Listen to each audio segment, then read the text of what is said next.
নমস্কার বন্ধুরা, শিল্পী ব্লগে সবাইকে স্বাগত জানিয়ে আজকে একটা নতুন রেসিপি নিয়ে চলে আসলাম। তো আজকে রেসিপিটা হচ্ছে কোয়াশ দিয়ে আমি কুপ্তা বানাবো। তো কীরকম আমি এই কুপ্তাটা বানাবো তোমার সাথে শেয়ার করব। তার আগে দেখো একটা আমি নিয়েছি কোয়াশ। তো এটাকে আমি গ্রেট করে নিয়েছি, এটা মেশিনের সাহায্যে। এখানে দিয়েছি বেসন, দিয়ে দিচ্ছি হলুদ গুঁড়ো, লঙ্কা গুঁড়ো, একটা কাঁচা লঙ্কা আর একটা পেঁয়াজ দিয়ে ভালো করে বেসন দিয়ে আমি এটাকে মেখে নিয়েছি। মেখে নিয়ে দেখো এখানে আমি বল বল করে রেখে দিয়ে এবার আমি এটাকে বেজে নেব। তো কড়াইতে দিয়ে দেখো দিয়েছি তেল, আর এটাকে আমি গ্রেট করা তো দেখালাম না, সবাই তো গ্রেট করাটাই জানো, তাই জন্য আমি গ্রেট করা দেখালাম না। মেশিনের সাহায্যে আমি গ্রেট করে নিয়েছি। তো এবার আমি লাল লাল করে এগুলো সম্পূর্ণ বলগুলোকে আমি বেজে নিয়েছি। কত সুন্দর হয়েছে দেখতে পাচ্ছ, বেশ ভালো লাগছে। তো এরকম বানিয়ে খাবে, বেশ ভালো লাগে খেতে। তো যারা এই ফলটা জানো অবশ্যই আমাকে কমেন্ট করে জানাবে। তারপরে দেখো আমি ওই তেলের মাঝে আমি আলুগুলোকে ভেজে নিচ্ছি অল্প হলুদের গুঁড়ো দিয়ে। তো আমার ভাজা হয়ে গেছে, এবার আমি তুলে নিব।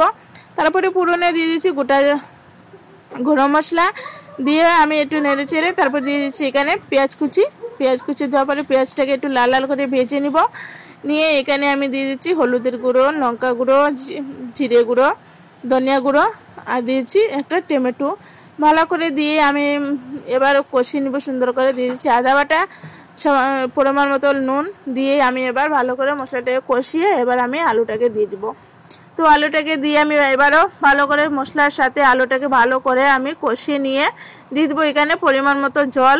তো জলটা একটু বেশি দিবে, কারণ আলুটা যাতে ভালো করে সিদ্ধ হয়। তো তাই জন্য আমি আলুটাকে সিদ্ধ হওয়ার জন্য জলটা একটু পরিমাণ মতো দিয়েছি। দিয়ে তারপরে আমি এখানে ঢাকনা দিয়ে দিলাম। ঢাকনা দিয়ে এবার আমি তারপরে দেখো এখানে দিয়ে দিচ্ছি আমি দুটো কাঁচা লঙ্কা। তো এবার দেখো বকুনি উঠে পড়েছে।